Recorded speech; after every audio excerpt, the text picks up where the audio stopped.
Hello everyone, तो कैसे हैं आप लोग। Welcome back to channel. स्वागत है आप सभी का इस सेशन में जिसमें हम पढ़ने वाले हैं ट्रिग्नोमेट्रिक आइडेंटिटीज, क्लास 10 का चैप्टर नंबर 8। और सबसे लास्ट टॉपिक है आपका ट्रिग्नोमेट्रिक आइडेंटिटीज, और सबसे लास्ट के साथ साथ सबसे ज़्यादा इंपॉर्टेंट, ठीक है।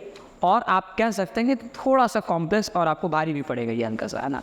हल्का भारी पड़ेगा अगर आप समझ जाते हो, है ना। ये भारी कब पड़ेगा? जब आपने 8.1 ना किया हो, 8 पॉइंट ना किया हो, आप डायरेक्टली अगर यहाँ पे जंप कर रहे हो तो आपको भारी पड़ेगा, तकलीफ देगी, है ना। हालांकि इन चीज़ों को अगर आप बढ़िया तरीके से समझ जाते हैं तो आपके लिए ये बेहद ही आसान, है ना, बेहद ही आसान हो जाएगी।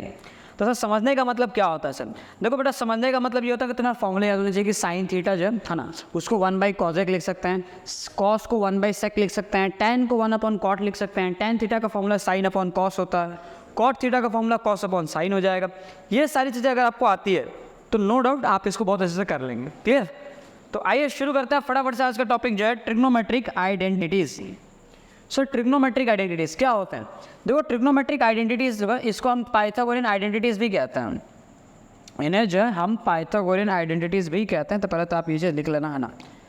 अच्छा, पाइथागोरियन आइडेंटिटीज क्यों कहते हैं सर? क्योंकि अगर आपको याद हो तो हम एक राइट एंगल ट्राइंगल पे पाइथागोरस थ्योरम लगाते हैं। लगाते नहीं लगाते? हम एक राइट एंगल ट्राइंगल पे पाइथागोरस थ्योरम अप्लाई करते हैं। और पाइथागोरस थ्योरम हमें ये बताता है सर जी कि हाइपोटेनस का स्क्वायर जो होता है वो परपेंडिकुलर का स्क्वायर और बेस का स्क्वायर करने पे आता है।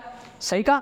ठीक है। अब यहाँ पे आप एक चीज़ ध्यान से देखना, अगर दोनों ही साइड मैं हाइपोटेनस के स्क्वायर से डिवाइड कर दूँ, दोनों ही साइड हाइपोटेनस के स्क्वायर से डिवाइड कर दो, तो मुझे जरा बताना ये h से h, है ना, ये दोनों कट जाएंगे क्या? तो यहाँ पे तो आंसर 1 आ गया, बिल्कुल आ जाएगा। अच्छा, इसको अगर मैं तोड़ दूँ तो ये लिखा हुआ है p² डिवाइड बाई h², और ये लिखा हुआ है sir b² divide by h²। Clear? यहाँ तक समझ आ रहा है कि नहीं आ रहा? अगर ये बात आपको समझ आ रही है तो अगले लाइन में आपको कोई आपत्ति नहीं होनी चाहिए अगर मैं p/h इसको मैं होल स्क्वायर लिख दूँ। क्यों ऐसा? क्योंकि दोनों का स्क्वायर है ना, तो मैंने ब्रैकेट बना के होल स्क्वायर कर दिया, ऊपर वाले का भी स्क्वायर, नीचे वाले का भी स्क्वायर। और सेम यहाँ पे भी हम इसको कर देंगे b/h का होल स्क्वायर। अब अगर आपको याद हो तो हम परपेंडिकुलर बाय हाइपोटेनस जो है हमारा साइन थीटा होता है, इसका मतलब ये लिखा हुआ है साइन स्क्वायर थीटा, और बेस बाय हाइपोटेनस जो होता है वो कॉस होता है, तो ये हो गया आपका कॉस स्क्वायर थीटा। तो यहाँ से आपको पहला आइडेंटिटी मिल गया है। क्या मिला? ये sine square theta plus cos square theta is equal to 1। Very very very very important, और ये इतना आसान है ना, ये पहली नज़र में आपको याद हो जाएगा। हाँ, इसके अलावा 2 आइडेंटिटीज हमें और पढ़नी है, वो दोनों पहली नज़र में याद नहीं होते, ये सबसे पहले याद हो जाएगा। क्लियर? देखो बाकी के 2 आइडेंटिटीज क्या होते हैं और कैसे आते हैं, कैसे आएंगे जरा ऊपर देख लेते हैं। तो हमें फिर से वही पाइथागोरस लिख रहा है, पाइथागोरस थ्योरम, है ना, h² is equal to p² plus b²। अब इस बार क्या करना, पिछली बार डिवाइड किया था h² से, इस बार एक काम करो, दोनों साइड डिवाइड करो तुम p² से। तो ऐसा करने से क्या होगा सर, p² से डिवाइड करने का मतलब है कि इसको भी p² से डिवाइड कर दो और इसको भी p² से डिवाइड कर दो। इससे क्या हो, देखो ये h/p, इसको जो है h अपॉन में p का होल स्क्वायर लिखा जा सकता है। अच्छा, ये आइटम जो है कट के 1 आ जाएगा, कोई दिक्कत नहीं है। बेस अपॉन में परपेंडिकुलर क्या होता है? बेस अपॉन में परपेंडिकुलर, अब याद हो तो बेस बाई परपेंडिकुलर हम कहते हैं कॉट थीटा को।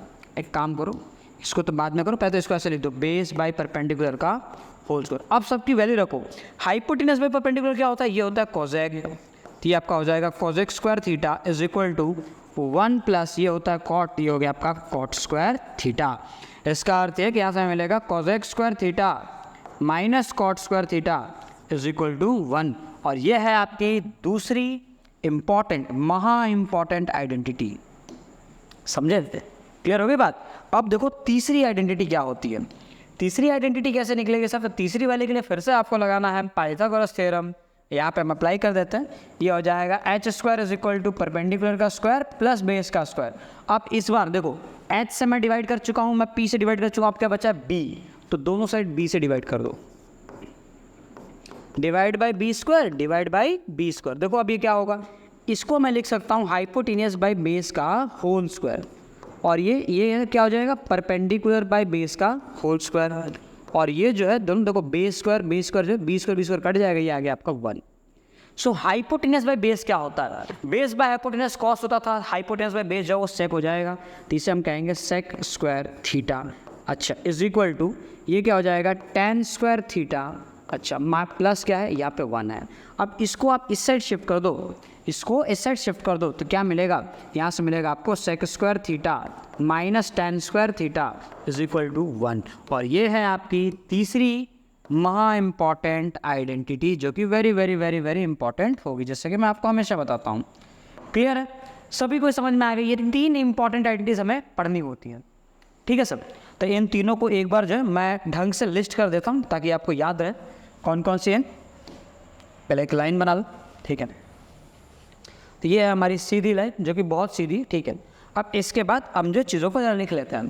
तो हमने सबसे पहले पढ़ा है sine square theta plus cos square theta is equal to 1। सबसे आसान है, याद करना ही बहुत ईजी। फिर दूसरा आपने पढ़ा है sec square theta minus tan square theta is equal to 1। और उसके बाद हमने पढ़ा है cosec square theta minus cot square theta is equal to 1।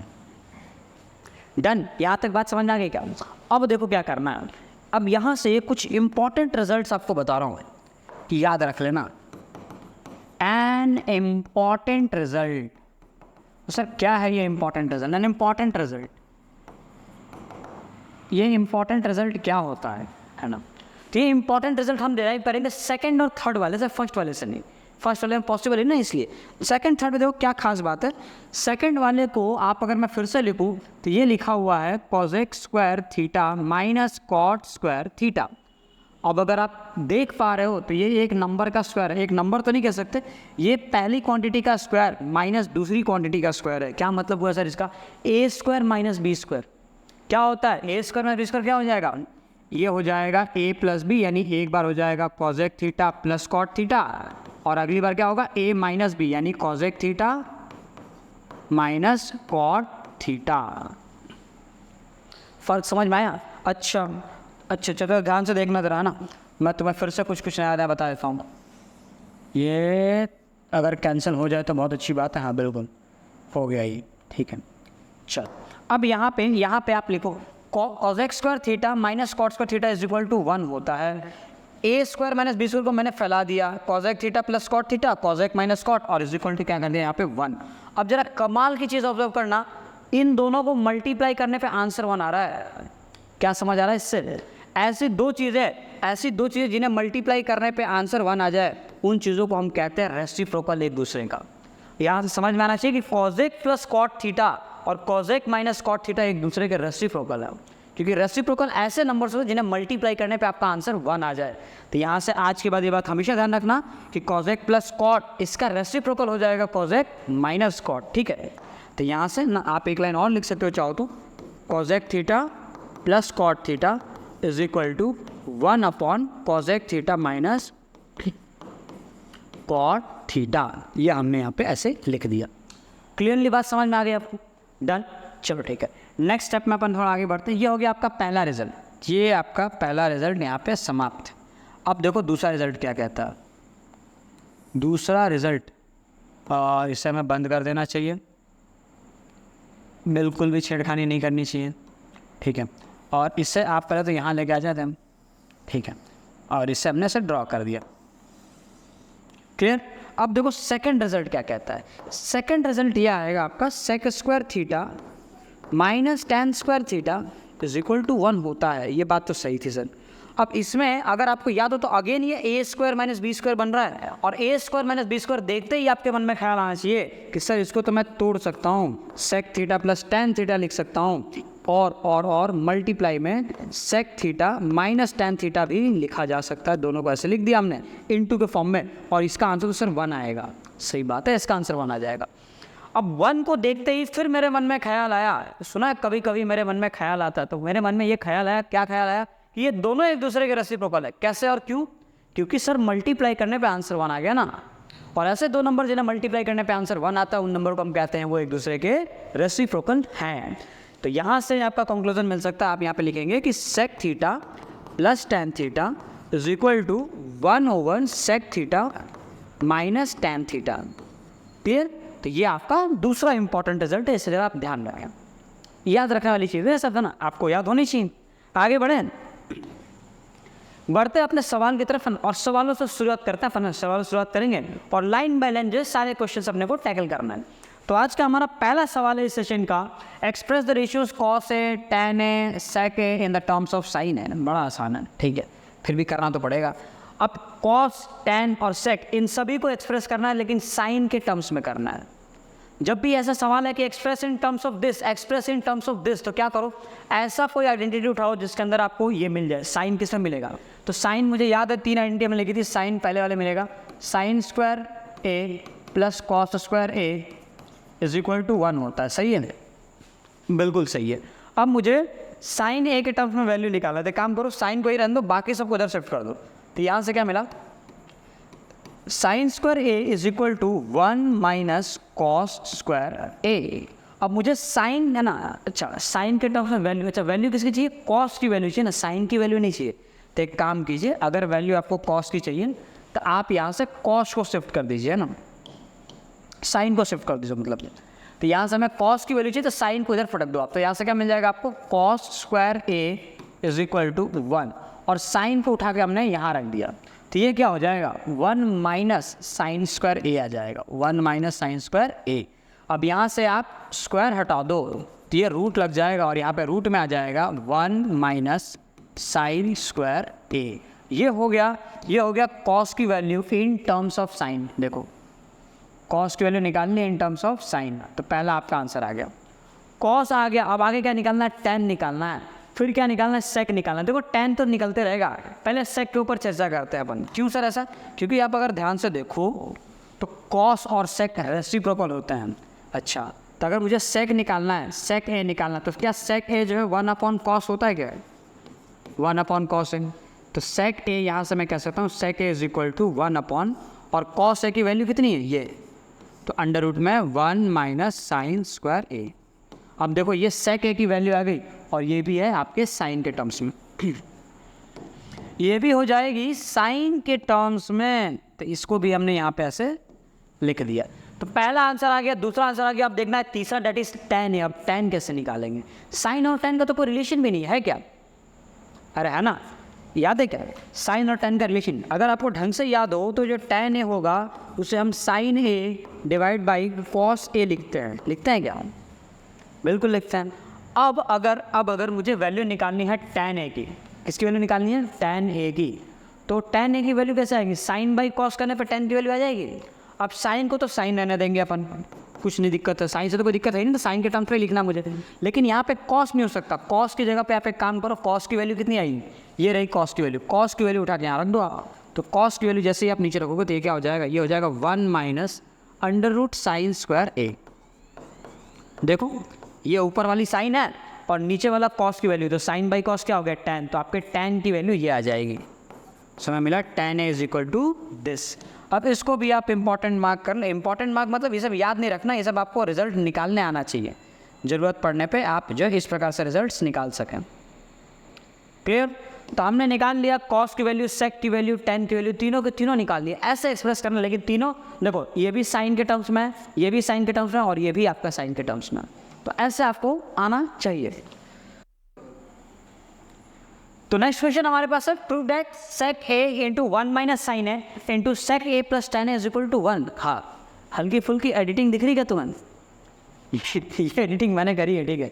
Question maximum mistake हो गया था। क्वेश्चन मिस्टेक मतलब यहाँ पे एग्जाम्पल नंबर 9 ही प्रिंट हो गया था, तो उसको हमने एग्जाम्पल नंबर 10 यहाँ पे अभी लिखा, ठीक है। तो आओ जस्ट जब सुधार लिया है तो सवाल भी कर ही लेता है। तो आपको बोला गया है कि आपको प्रूफ करना है कि this into this is equal to 1 आएगा। अब अगर ध्यान में हो तो जस्ट एक आइडेंटिटी हमने प्रूफ की थी। कौन सी आइडेंटिटी प्रूफ की थी सर हमने, याद है क्या? हमने एक आइडेंटिटी प्रूफ की थी। अगर मैं आपको बताऊं तो वो आइडेंटिटी ये थी, है ना, sec square theta minus tan square theta is equal to 1 होता है। और इसको हमने जब एक्सपैंड किया था तो ये sec theta plus tan theta into sec theta minus tan theta, ये ऐसा ओपन होगा, ठीक है। और इज इक्वल टू 1 आता था, है ना, क्योंकि ए plus B into A minus B. तो अगर आप देखो तो कुछ ऐसा ही नज़ारा यहाँ पे आपको दिखेगा। देखो सेक प्लस टेन में ऐसा क्या मल्टीप्लाई करें जिससे आपका आंसर जो है 1 आ जाए। तो ऑब्वियसली सेक माइनस टेन, भैया सेक प्लस टेन में सेक माइनस टेन मल्टीप्लाई करने पे ही तो आंसर 1 आएगा। मतलब इसको मुझे सेक माइनस टेन बनाना है किसी भी कीमत पे। अब ये बात समझ आ गई। तो इसको हम बनाएंगे sec माइनस टेन। तो आइए शुरू करते हैं।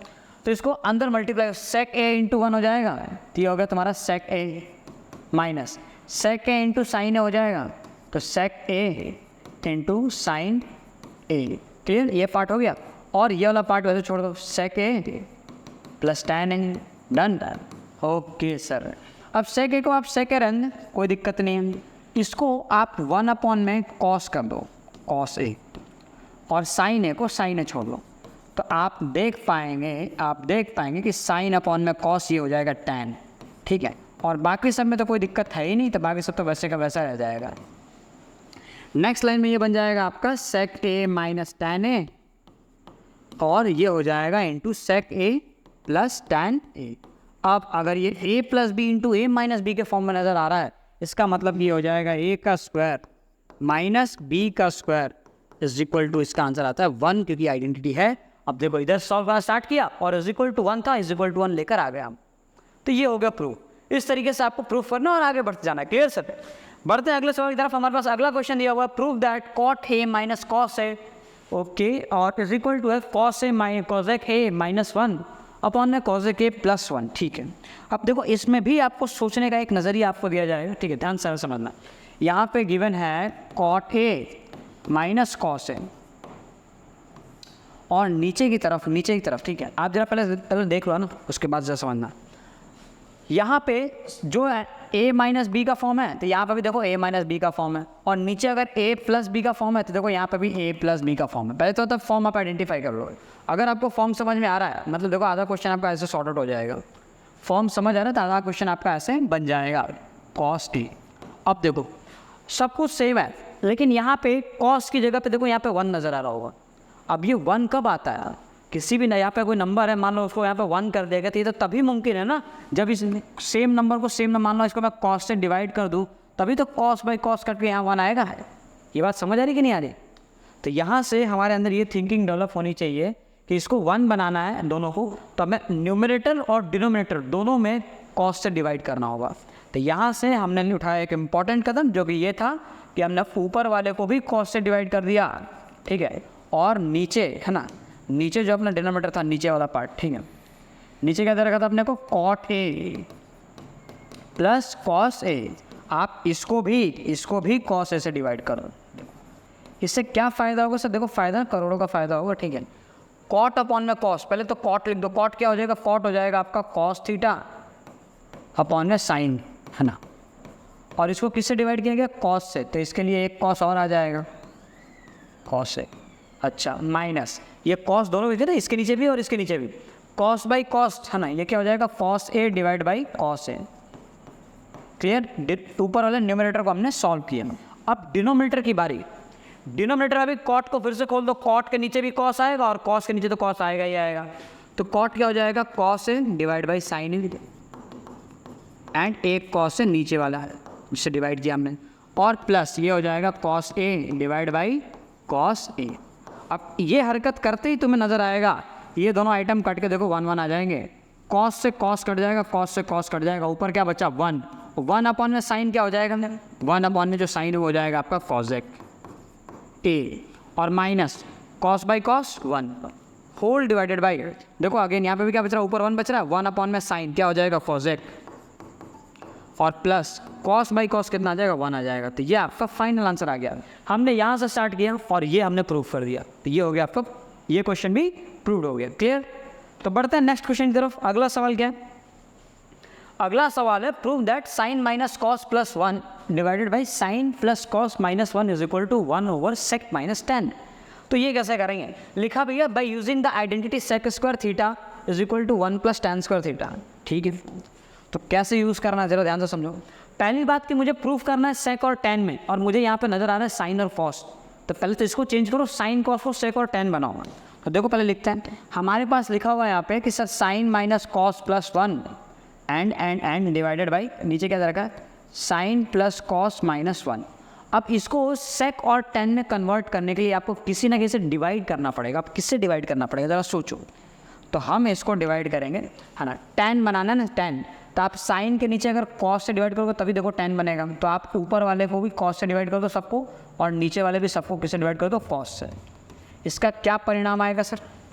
देखो इसका परिणाम क्या आएगा, साइन बाई कॉस पहला वाला हो गया देखो आपका टैन, ठीक है, tan theta minus cos by cos कितना आ जाएगा, 1 आ जाएगा, 1 अपॉन कॉस कितना आ जाएगा, ये आ जाएगा सेक। देखो आपका पूरा का पूरा जो डेटा है, ठीक है, वो सेक और टैन के फॉर्म में कन्वर्ट हो गया। कॉस से डिवाइड करते ही सेक और टैन में कन्वर्ट हो गया, जो भी हमें चाहिए था। और नीचे वाले के साथ भी सेम आपको वही करना है, साइन बाई कॉस कितना आ जाएगा, टैन थीटा, अच्छा कॉस बाई कॉस कितना आ जाएगा 1, और माइनस 1 अपॉन कॉस कितना आ जाएगा, ये हो जाएगा आपका सेक थीटा। यहाँ तक आपका काम आसान कर दिया मैंने। अब इसके बाद क्या करना है, अब ऊपर में जो 1 है ना, आप इनको सबको साथ करो, 1 को खाली आप साइड कर दो, 1 को आप साइड कर दीजिए। तो हम यहाँ से करेंगे tan theta plus sec theta minus इस 1 को मैं कर रहा हूँ साइड में। अच्छा, इस 1 की जगह पे आपने याद है आइडेंटिटी पढ़ी हुई है ना, ये पढ़ा है आपने, sec square theta minus tan square theta is equal to 1। देखो इसकी जगह पे 1 तो हर कोई लिख लेगा, है ना, इसकी जगह पे 1 हर कोई लिख लेगा अगर आपको फॉर्मूले याद है तो, है ना। महारथी वो है जिसको ये बात समझ में आए कि सर इस 1 की जगह पे मुझे ये रखना है। अगर आप ये बात समझ पा रहे हो, 1 की जगह पे भी तो ये रख सकते हैं अपन, एग्जैक्टली रख सकते हैं, क्यों रख पाएंगे अपन, ठीक है। तो सेम आपको वही करना है, आपको इस 1 की जगह पे देखो टैन और सेक को मैंने साथ में कर दिया और -1 को यहाँ भेजा मैंने, लेकिन इस 1 की जगह पे मैं वो रखूँगा, और ये क्या है, sec square theta minus tan square theta, और रख दिया मैंने 1 की जगह पे। बाकी कोई अब बस अब पूरा क्वेश्चन सॉल्व हो गया, खत्म होगा पूरा सवाल, ठीक। अब देखो कैसे आराम से हो जाएगा। नीचे दे रखा आपको tan theta plus 1 minus sec theta. Next step में आप क्या कर सकते हो, ज़्यादा से ज़्यादा आप क्या कर लोगे भाई, है ना, आप ज़्यादा से ज़्यादा ये कर सकते हो कि ये ए स्क्वायर माइनस बी स्क्वायर है, इसका मतलब कि आप इसे तोड़ पाओगे ए plus B into A minus B के फॉर्म। इससे ज़्यादा आप कुछ कर नहीं पाओगे, बस इतना ही काफ़ी है बाय द वे, इससे ज़्यादा करने की जरूरत पड़ेगी भी नहीं। आप नीचे वाले में क्या लिखेंगे, सब कुछ सेम छोड़ देंगे सर, ये हो जाएगा आपका tan theta plus 1 minus sec theta. अच्छा अब क्या करेंगे सर, अब देखो क्या करना है, अब देखो ये है ना, ये दिख रहा है टैन प्लस सेक, क्या टैन प्लस सेक अंदर भी है, दोनों में दिख रहा है, ये एक टर्म है ये भी एक टर्म है, इसमें भी सेक प्लस टैन है, इसमें भी सेक प्लस टैन है, सेक प्लस टैन को बाहर कॉमन ले लो आप। तो जैसे ही आपने sec theta plus tan theta को बाहर कॉमन लिया, आपका आंसर आ गया। कैसे आ गया, ये बाहर निकल गया तो क्या बचा, इससे 1 बचेगा तो 1 लिख दो, 1 के बाद क्या बच रहा है माइनस, ये तो पूरा गायब हो जाएगा, इसको हमने बाहर निकाल दिया, तो ये माइनस अंदर मल्टीप्लाई होगा, माइनस इंटू सेक क्या हो जाएगा, माइनस सेक थीटा, और माइनस इंटू माइनस क्या हो जाएगा, plus tan theta, plus tan theta. हो गया आपका सवाल खत्म। नीचे वाले को देखो, tan theta plus 1 minus sec theta. अब आप देखो 1 प्लस में है, ये भी 1 प्लस में, सेक नेगेटिव है, देखो सेक नेगेटिव है, टैन प्लस में है, टैन प्लस में, मतलब ये दोनों सेम टू सेम हो गए, और ये दोनों सेम टू सेम हो गए, मतलब ये दोनों कट जाएंगे। तो क्या बचा, sec theta plus tan theta, आपका आंसर आ गया। तो अब आप यहाँ पे लिख पाएंगे कि आपका कंक्लूजन क्या है, आपका कंक्लूजन आ गया sec theta plus tan theta. अब अगर ध्यान में हो तो मैंने आपको ये आइडेंटिटी बताई थी कि sec plus tan, sec theta plus tan theta जो इज इक्वल टू 1 अपॉन में sec theta minus tan theta होता है, बताया था ये, ठीक है। तो आप सेक प्लस टैन थीटा की जगह पे 1 upon sec minus tan theta यहाँ पे लिख दीजिए, और देखो आपका आंसर आ गया 1 upon sec minus tan. Clearly समझ में आ गई, डन। ओके, तो आज के लेक्चर में हम सिर्फ इतने ही सवाल करने वाले हैं, ये हमारे लेक्चर का आखिरी सवाल था, ठीक है ना। बाकी इसके आगे के जो सवाल होंगे वो अपन करेंगे 8.3 में, और एग्जैक्टली ऐसे ही क्वेश्चंस आपको वहाँ पर भी देखने के लिए मिलेंगे, एग्जैक्ट ऐसे ही मिलेंगे, ठीक है सर। तो मिलते हैं अपन नेक्स्ट सेक्शन में, है ना। टिल दैट पढ़ाई करते रहना, ध्यान रखें अपना, ऑल द बेस्ट सभी को, चलिए बाय।